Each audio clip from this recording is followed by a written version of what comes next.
ఈ రోజే డౌన్లోడ్ చేయండి. మీ ఫేవరెట్ షోస్ చూడండి.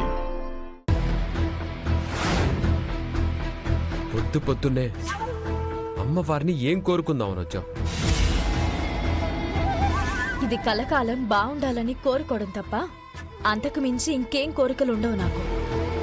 ఇంటి నుంచి బయటికి పంపించేసామన్న పగతోనే కదా నిన్న నా ఇంటికొచ్చి ఆ విధంగా రెచ్చిపోయావు. మా అమ్మ నాన్ని మాటలన్నావు.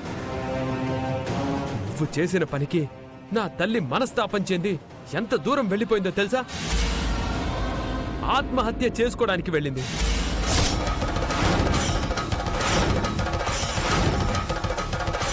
నువ్వు వెంటనే మా ఇంటికొచ్చి మా అమ్మకి క్షమాపణ చెప్పాలి. This is my order. రాత్రి నువ్వు అలాంటి ప్రయత్నం చేసిన దగ్గర నుంచి ఇల్లంతా ఒకలా అయిపోయిందమ్మా. ఈ విషయం మీద శ్రీకర్ గారు కనీసం ఇప్పటి వరకు ఎటువంటి రియాక్షన్ లేదు.